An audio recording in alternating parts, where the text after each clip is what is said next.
In the heart of Babylon, where myths entwine, stood Marduk, the sovereign divine by design.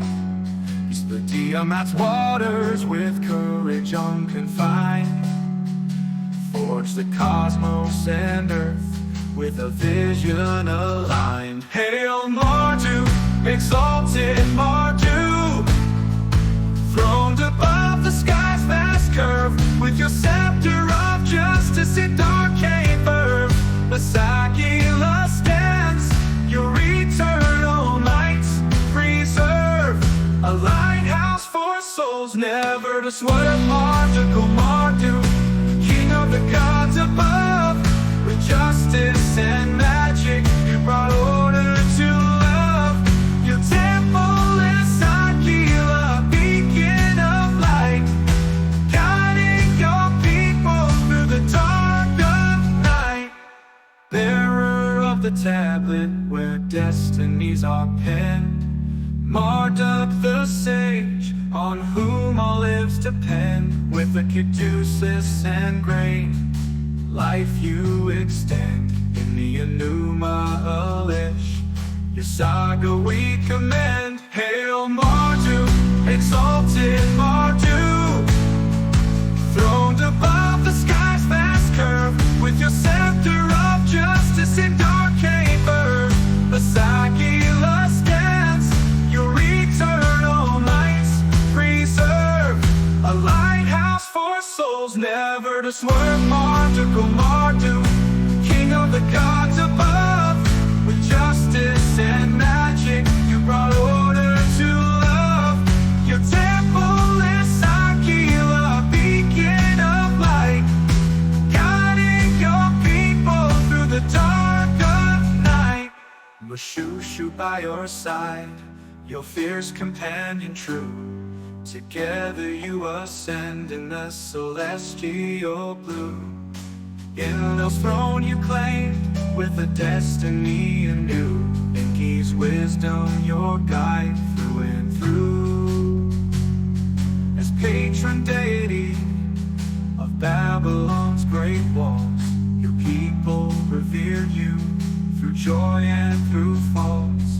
Your legacy lives on in the annals of time, a testament to your power sublime. Hail Marduk, exalted Marduk, throned above the sky's vast curve, with your scepter of justice and arcane verve. Esquire stands, your eternal might preserve, a lighthouse for souls never to swerve. Marduk, revered Marduk, in your name we find grace. Lord of the Igiji, the son of time and space. Your glory inscribed in history's embrace. Oh Marduk forever, the pinnacle of our race. Marduk, oh Marduk, your name we adore, a chief ancient god, forever in our lore.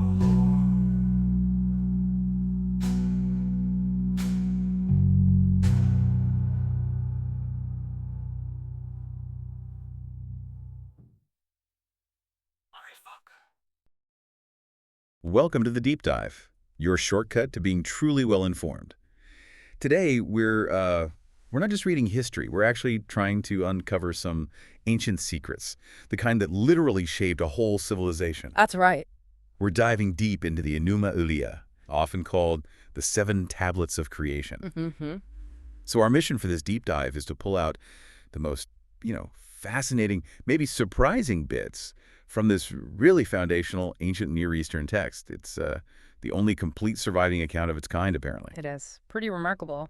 And we want to show you its profound impact and maybe some surprising connections to stories you might already know. We're drawing on quite a stack of sources here, offering unique insights into Babylonian cosmology, the text's history, and, well, its lasting significance. And I think it's important to grasp right from the start, this Enūma Eliš, it isn't just some old myth. It's actually a remarkably sophisticated piece of work, theological, political. Oh, yeah. Crafted in Akkadian cuneiform, on 7 clay tablets. We're talking the late 2nd millennium BCE. It meticulously lays out this vision of order emerging from, primordial chaos. Chaos. Defines a complex divine hierarchy, and even explains why humanity was created, basically, for divine service. Right. But at its core, fundamentally, it's about legitimizing Marduk. The chief god of Babylon. Exactly. And by extension, justifying the Babylonian state itself, it's almost like their cosmic constitution, in a way. Wow. Okay, so how do we even know about this? How did we find it? It sounds like a bit of a detective story. It kind of is, yeah. The first pieces, the fragments, they were uncovered back in 1849. An English archaeologist, Austin Henry Layard, Right. he found them in the ruins of the library of Ashurbanipal at Nineveh. That's near modern-day Mosul in Iraq. And this library was something special. Oh, absolutely. A royal library. It held thousands, literally thousands, of cuneiform tablets. It tells you a lot about the intellectual sophistication of the Neo-Assyrian Empire. They weren't just warriors. Clearly not. But the real breakthrough, for scholars anyway, came a bit later, in 1876. Okay. There was this brilliant Assyriologist, George Smith. He published a sort of preliminary version of the myth, and the title he gave it, it was provocative. What? Chaldean Genesis. Oh. Okay, I can see how that would stir things up. Exactly. It wasn't just descriptive. It immediately put the Enūma Eliš right into conversation, maybe even conflict with the biblical Genesis account. Right, sparking debates about influence or common origins. Or maybe even one refuting the other. It kicked off huge discussions. Smith's work really opened the door. Most of the fragments we actually have today, they ended up in the British Museum. Ah. And research continued, of course. Leonard William King in 1902 did a lot of work that brought the text much closer to completion, leading to, much better translations. So physically, what are we talking about? You said 7 tablets? 7 clay tablets, yes. Altogether, it's about 1,000 lines of text. Each tablet holds, somewhere between 115 and 170 lines. And it's written in what script exactly? Sumero-Akkadian cuneiform script. 1,000 lines. That's quite substantial. It really is. And, one of the ongoing puzzles is what scholars call the lacuna. Lacuna, meaning a gap. Precisely. There's a persistent absence of most of Tablet V. It's just missing. But they still consider it almost complete? They do, yeah. Which kind of highlights 2 things, really. First, just how fragile ancient texts are. Tablets break, parts get lost. It happens. Sure. But second, it really showcases the incredible ingenuity of Assyriologists. They use things like comparative philology, contextual analysis to sort of piece together what's missing or make educated guesses. So our understanding is always evolving. Absolutely. It's a dynamic, ongoing process of discovery and reconstruction. We don't have the final word, even now. Okay, so that's how we found it, what it looks like. But the writing system itself, cuneiform, how did that work? Cuneiform. Well, its origins go way back. Around 3400 BCE, it seems to have evolved from earlier pictographic systems, simple pictures. Like drawings? Sort of. More like prototyping, initially used for accounting, keeping track of goods. They started by impressing little tokens onto clay envelopes, then moved to making signs on flat tablets. Makes sense. The oldest sort of definite written documents we have are from Uruk, the Uruk V period, around 3300 BC. And this system, it wasn't static. It evolved over 3,000 years. 3 millennia. Wow. Yeah. Eventually, it got supplanted by alphabetic writing around the 2nd century AD. The latest firmly dated cuneiform tablet is from 79 or 80 AD, so a very long run. And that wedge shape, where did that come from? Right, the characteristic look. That came about when they started using a stylus with a wedge-shaped tip. That was around the mid-3rd millennium BCE. And deciphering it must have been a massive task. Oh, monumental. But they cracked it by 1857. And what's really striking is that Sumero-Akkadian cuneiform, it's widely believed to be the world's first writing system. The very first. That's the prevailing theory. And it combined different types of signs, logograms, which represent whole words. Like the Chinese characters, sort of? A bit like that concept, yes. And also syllabic signs, representing sounds, syllables. Think about the early Sumerian pictograms. A simple drawing of a leg might mean leg, or stand, or walk. Context was key then. Absolutely. And by around 2900 BC, they started combining signs for more complex ideas. Like a sign for head next to a sign for bowl could mean to eat. Clever. But here's the interesting part. You mentioned it was originally for Sumerian, right? Which is linguistically totally different from Akkadian. Exactly. Sumerian is a language isolate. Akkadian is East Semitic.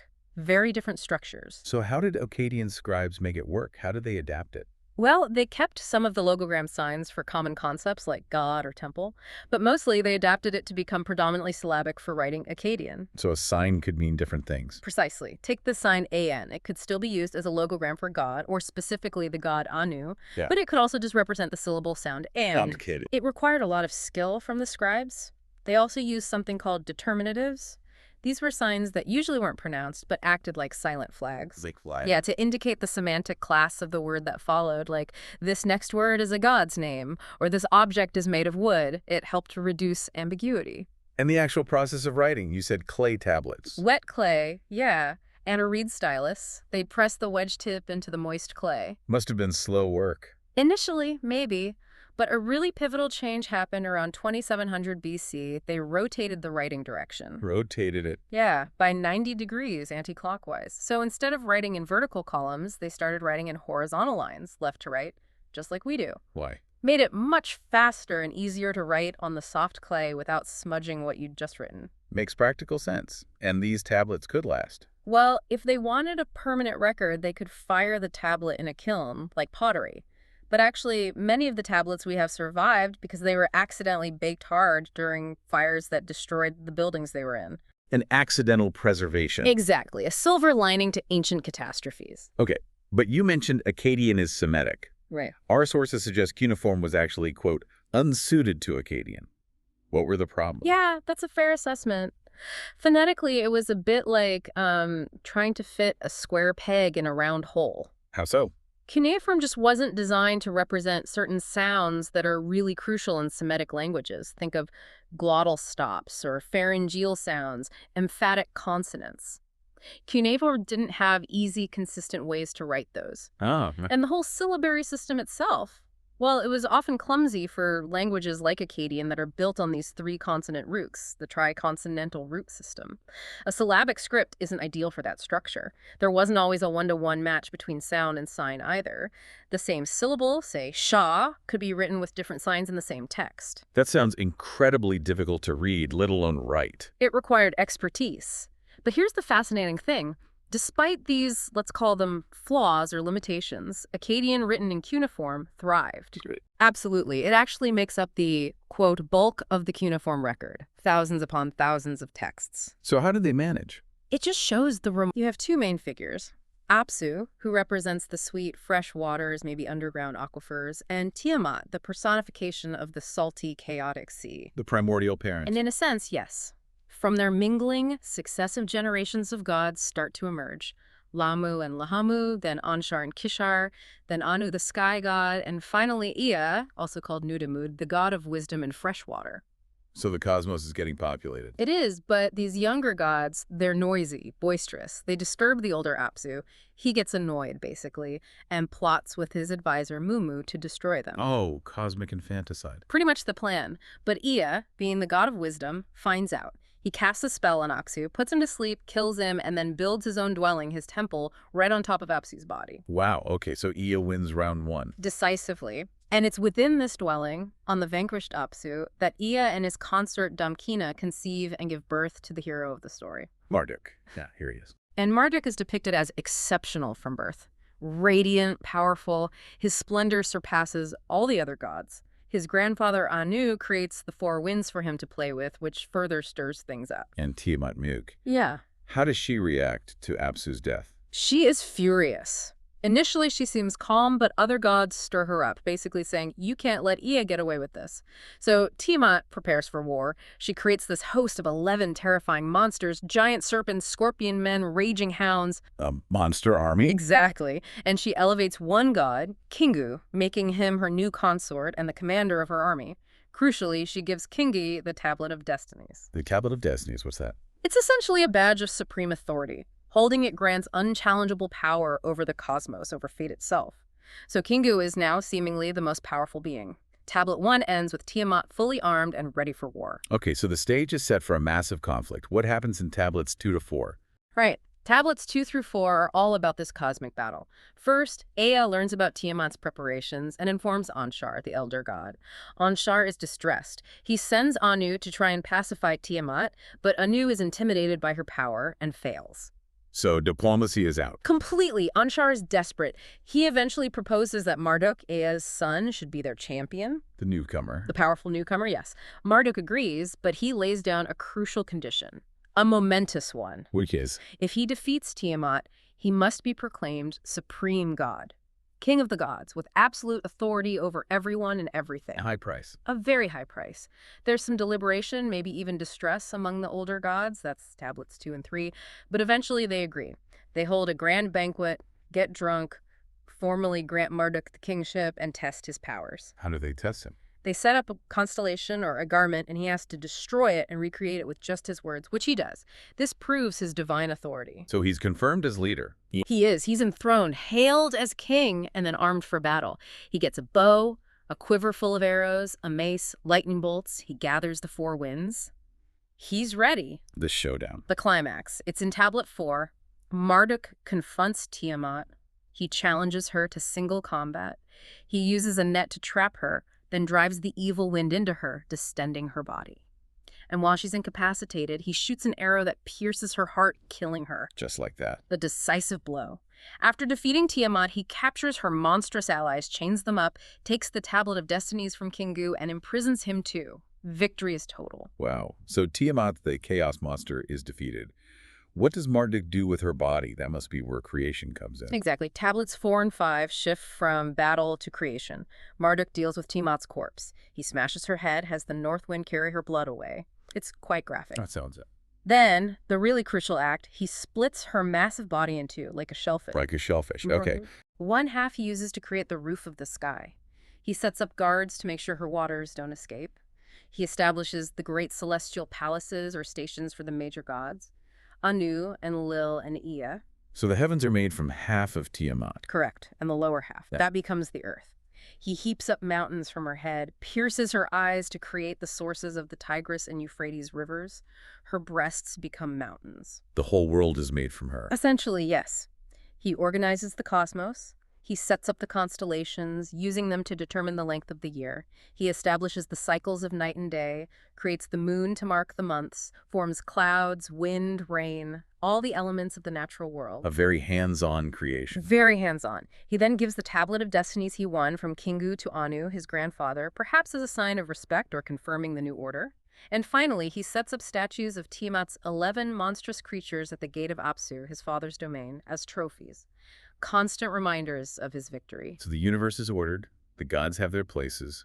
What about us? What about humanity? That's Tablet 6. With the cosmos organized, Marduk announces his next big project, creating humankind. And why? What's the purpose? It's stated very explicitly, to serve the gods, to take over the hard labor the gods had been doing, things like digging canals, maintaining the temples, essentially to be the gods' workforce so that the gods can relax. A workforce. Not quite the same as being made in God's image. No, a very different conception of humanity's role.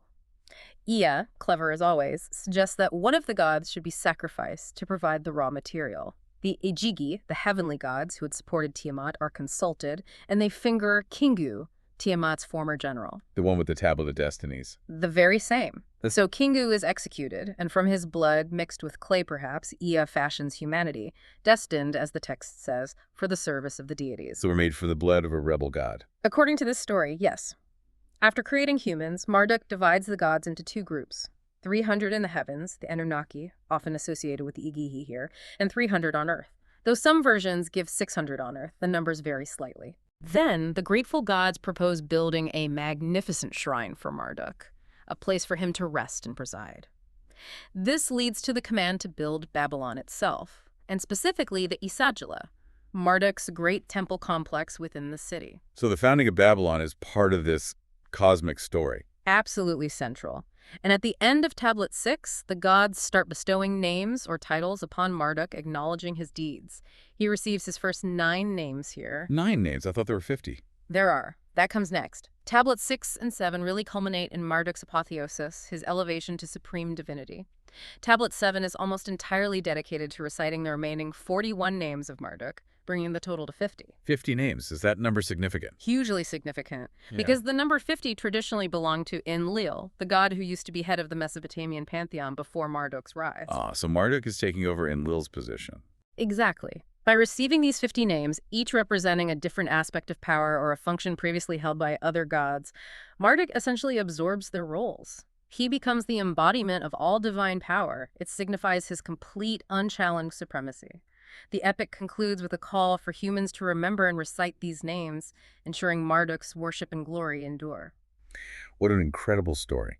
Okay, so stepping back from the narrative, what does this all tell us about ancient Babylon itself? Let's unpack the historical, the societal context. Well, first, pinning down the exact date of composition is tricky. It was once linked to Hammurabi's time, but now most scholars favor the Second Dynasty of Isin, maybe around the 12th to 11th centuries BCE. Under Nebuchadnezzar from. That's a strong possibility. Some also suggest a late Kassite period origin. The presence of some Kassite loanwords in the Akkadian text adds another layer of complexity to dating it precisely. Right, but regardless of the exact decade, it clearly reflects Marduk's rise. He wasn't always the top god, was he? No, not at all. He started as a relatively minor deity, the local god of Babylon. His elevation to chief god of the entire pantheon happens during the Middle Babylonian period, and it seems strongly connected, as you said, to the reign of Nebuchadnezzar at first, around 1100 BCE. And there's a specific historical event linked to this. Yes, very likely. Nebuchadnezzar famously went to war with neighboring Elam and successfully recovered Marduk's cult statue, which the Elamites had previously captured and taken from Babylon. The actual statue of the god. The actual statue, yes. This wasn't just getting back stolen property, it had immense religious and political significance. We even have another text, the Marduk prophecy, which seems like propaganda justifying this war and celebrating the statue's return. Why was losing the statue so bad? For them, the statue was the god's presence. If the statue was gone, the god had abandoned the city. It was a sign of divine anger, a catastrophe. Crucially, major festivals couldn't happen without the god's physical presence. So its return was a massive deal. Huge. It was interpreted as a sign of divine favor returning, a punishment enacted on their enemies, the Elamites, and a restoration of cosmic order with Babylon and its king back at the center. The epic, Enūma likely reflects and celebrates this theological and political shift. It's statecraft through mythology. You mentioned festivals. The Enūma had a specific role in Babylonian society, didn't it? Particularly with the Akitu festival. Yes, absolutely critical. The Akitu was the Babylonian New Year festival celebrated every spring. It was a huge multi-day event. And a central part of it was the public recitation of the entire Enūma Eliša. Why then? Why at New Year? Well, the festival coincided with a really crucial time agriculturally, the annual spring flooding of the Tigris and Euphrates rivers. This flood brought the fertile silt needed for farming, but it could also be dangerously destructive. Chaos and order again. Exactly. Reciting the Enūma, the story of Marduk conquering chaos, Tiamat, and establishing order, was seen as a ritual act. It ritually renewed the world's foundation for the year ahead, reset societal order, and perhaps sought divine protection against the destructive potential of the floods. And you needed the statue for this. You absolutely needed Marduk's statue present for the Akitu to be performed correctly. Its absence made the festival, and thus the renewal of the cosmic order, impossible. It really shows how deeply integrated their worldview was. Religious practice, political stability, cosmic order, even agricultural survival were all tied together. So the epic wasn't just explaining the past, it was actively maintaining the present and future, and establishing Babylon's dominance. Precisely. It functioned to establish the divinely ordained dominance of the Babylonian city-state. By elevating Marduk, the epic elevated Babylon itself over rival cities like Nippur, the former center of Enlil worship. It's a theological justification for political power. Fascinating. And what's also fascinating is its flexibility, its adaptability.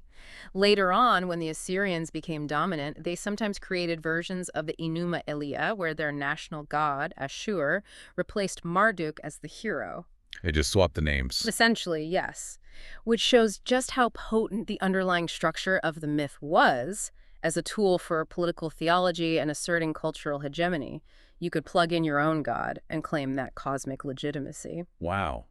Okay, let's shift focus a bit. How does the Enūma connect outwards to other ancient stories people might know? Well, it definitely doesn't exist in a vacuum. It shares a lot of characteristics with other creation myths from across the ancient Near East. The theme of starting with watery chaos, a primordial sea, the emergence of a divine creator figure.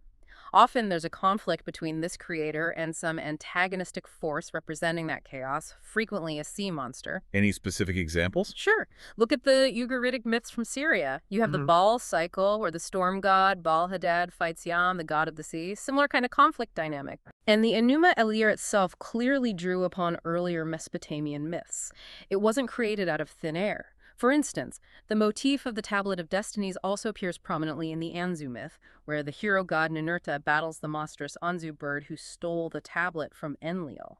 So they borrowed elements. Borrowed, adapted, synthesized. Even some specific details, like the weapons Marduk uses or lines describing Tiamat's blood, seem to echo descriptions related to Anzu. There are also parallels with the Atrahasis epic, another Mesopotamian creation and flood story. Themes like the gods being disturbed by noise, the creation of humans to do work, even a goddess figure lamenting destruction. These ideas were circulating. So it's like a remix almost, reinterpreting older traditions for new purposes. But that's a good way to put it. It shows a sophisticated cultural synthesis. Myths weren't static. They evolved constantly to reflect changing political realities and theological ideas. The Enūma Elish is Babylon's powerful reinterpretation of that tradition. Okay, now for the big one. The comparison everyone makes. The Babylonian Genesis versus the biblical Genesis. You mentioned George Smith's title. How deep do the similarities go? It's been a major topic in comparative religion for, well, over a century. And there are some undeniable parallels, points of contact. Like what? Okay, both start with a form of watery chaos before creation gets underway. Both describe a separation of this chaos into heaven and earth. Both mention different kinds of waters being separated. Heaven and earth, water. Okay, there's that numerical resonance. 7 tablets in Enūma Elish, 7 days of creation in Genesis. It's suggestive, though maybe not a direct equivalence. 7 is a significant number in both cultures. It is. Then there's the creation of humanity. Both use dust or clay as the raw material, in a broad sense, and both involve some kind of infusion of the divine into humans' Kingu's blood in Enūma Elish, being made in God's image in Genesis. Right, we touched on that. Also, the general order of creation events shows some similarities, although they don't match perfectly. You get darkness, then light, then a firmament or sky, then dry land, then luminaries, then finally humanity, followed by a rest or celebration. Interesting. Anything else? There's even a possible connection with the concept of the Sabbath.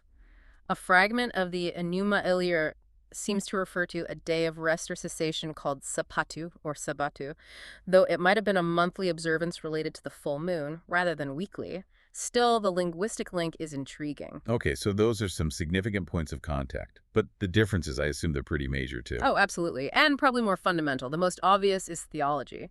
Enūma Elish is thoroughly polytheistic. You have a whole cast of gods scheming, fighting, getting drunk. Very human-like in a way. In some ways, yes. Genesis, by contrast, is strictly monotheistic. Creation happens by the command, the word, of one single transcendent God. No battles, no divine family squabbles involved in the act of creation itself. A very different feel. Completely. Then there's the how of creation. Enūma Elish implies creation mostly through organizing pre-existing matter. Tiamat's body becomes the world. Genesis, especially in the priestly account, chapter 1, leans towards creation ex nihilo, out of nothing, simply by God's will. Okay. And as we noted, there's no direct parallel in the Old Testament for Marduk's epic battles against Tiamat and her monsters. The purpose of humanity is also starkly different. Servants in Enūma Elish versus beings with more agency, given dominion, and capable of moral choice and failure in Genesis. And Tiamat herself. Right. Tiamat is the embodiment of chaos, the villain. Marduk is the hero who conquers her. That kind of cosmic battle between a male hero god and a female chaos monster isn't replicated in Genesis's creation account. The dynamic is just different. So given these similarities and differences, what do scholars think happened? Did the Hebrews borrow directly during the Babylonian exile? Is it a shared older myth? That's the million-dollar question, isn't it? Various theories exist. Direct borrowing during the exile is certainly possible. The Hebrews in Babylon would absolutely have encountered these stories. Another idea is that both traditions drew independently from a common pool of ancient Near Eastern mythological motifs. Oh. Or a really compelling idea, put forth by scholars like Conrad Hyers is this theory of polemical engagement. Polemical, meaning argumentative. Exactly. The idea is that the writers of Genesis knew the Babylonian myths, maybe intimately, and deliberately wrote their account against them. They used similar motifs, watery chaos, separation, 7-day stablets, but reframed them to assert the absolute uniqueness and supremacy of their God, Yahweh Elohim, deliberately repudiating the polytheism, the cosmic battles, the deification of natural forces found in Enūma Eliah. So the similarities aren't borrowing, but more like quoting your opponent to refute them. That's the essence of the polemical theory. It sees Genesis not just as telling its own story, but as actively engaging in a theological debate with its cultural neighbors, particularly Babylon. It's a fascinating way to understand how these traditions might have interacted. That really changes how you read both stories. Okay, let's zoom in on one very concrete aspect you mentioned earlier, the statue of Marduk. Its physical importance. First off, where is it today? Can we go see it? Sadly, no. The main cult statue of Marduk, the one from the Esquire temple in Babylon, it doesn't exist anymore. Or at least we have no idea where it is. Its ultimate fate is unknown. It disappeared sometime in antiquity. Lost to time. Lost to time. Though we know there were actually several statues of Marduk in Babylon, maybe 7 in total, but the statue refers to that primary one. Do we know what it looked like? We can infer quite a bit from texts and related art.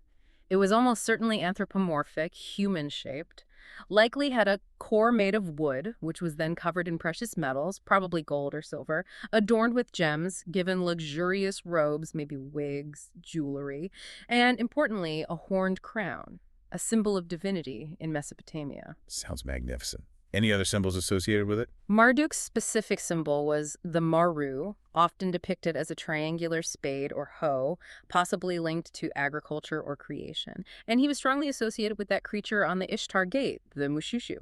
The snake dragon thing. That's the one, a composite creature, part snake, part lion, part eagle, his sacred animal. Okay, so it was an impressive object, but why was it physically needed for worship? Why couldn't they just pray to Marduk conceptually? This is really a core aspect of Mesopotamian religious belief, and it's quite different from many modern ideas.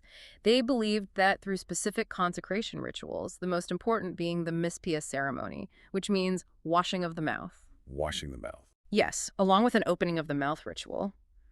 Through these rites, the statue is thought to become animated.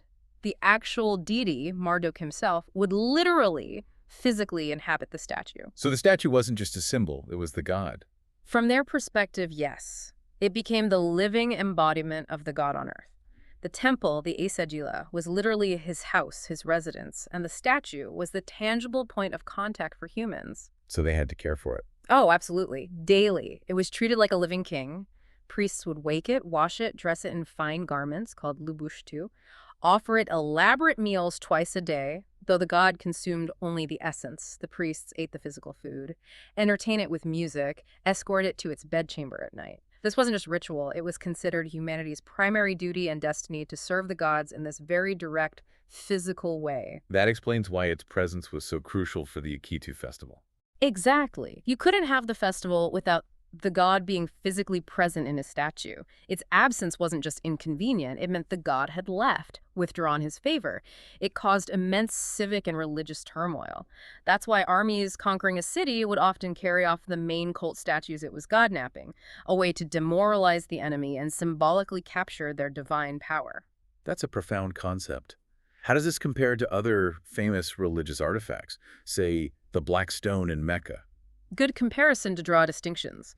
The black stone, the Hajar al-Aswad, is revered, yes, but it's a natural object, likely a meteorite. It has ancient associations, particularly with Abraham and Ishmael in Islamic tradition, but it's not understood as a crafted image that God literally inhabits. Okay. What about the foundation stone under the Dome of the Rock? Similar distinction. That's a natural rock outcrop, held sacred as a site where significant events are believed to have occurred, the binding of Isaac, the location of the temple's Holy of Holies, Muhammad's night journey. It's a sacred place, not a crafted image inhabited by the deity. Or maybe something like a Shiva lingam in Hinduism. The lingam is usually an abstract aniconic symbol. It represents the creative principle, the formless aspect of Shiva, cosmic potential. While highly sacred, it's generally not viewed as an anthropomorphic god needing daily meals and clothing in the same way the Marduk statue was. One more, the Jade Buddha in Thailand. That's an image. Yes, the Emerald Buddha, actually, though made of jadeite. It's a highly revered, crafted, anthropomorphic image of the Buddha. It's believed to bring prosperity and legitimacy to the rulers who possess it. But the underlying theology is different. It represents an enlightened being, a teacher, not a deity, who literally indwells the statue and requires daily sustenance as if alive. The focus is more on reverence and the blessings it bestows. So that Mesopotamian idea of the god living in the statue needing care, that seems quite specific. It's a defining characteristic of their cultic practice. The anthropomorphic statue wasn't just an artistic choice. It was a theological necessity for the way they understood interaction with and service to the divine. It shaped everything. Absolutely fascinating. So thinking about this whole journey we've taken, from that initial watery chaos to the establishment of cosmic order, digging into these ancient tablets, figuring out the cuneiform, and seeing how this incredible myth, the Enūma Elish, really did shape an entire empire's worldview. It truly stands as a monumental achievement of ancient Mesopotamian literature and theology, a real window into how they saw the universe. It really does. And you know, what strikes me is how the nature of the epic itself, how meticulous it is. Meticulous. Yeah, think about the detailed progression of the mythology, the careful theological definitions like listing all 50 names, the comprehensive descriptions of creation and celebration. It all seems to mirror a broader Babylonian cultural value. Which was? An emphasis on careful record-keeping, on systematically articulating their beliefs, on establishing clear cosmic and social order. The structure of the epic reflects the structure they sought in their world. That's a great point.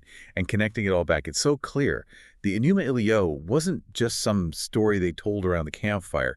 It was a powerful engine of political theology. Absolutely, cementing Babylon's dominance, justifying its kingship. And woven right into the fabric of their lives, from the massive New Year's festival down to the very justification for building the city of Babylon itself. It permeated everything, which kind of leads to a final thought, maybe something for you, our listeners, to ponder. Okay. In what ways do our own modern narratives, the stories we tell ourselves about our origins, about our purpose, about power structures, in what ways might these stories, maybe even without us realizing it, still be drawing from or reacting against these incredibly ancient foundational stories of creation and conflict? Are we still wrestling with Tiamat in a way? Perhaps. Think about how that fundamental human quest for meaning, for order out of chaos, continues to play out in the stories that shape our societies, our politics, our lives today. It's a question worth considering.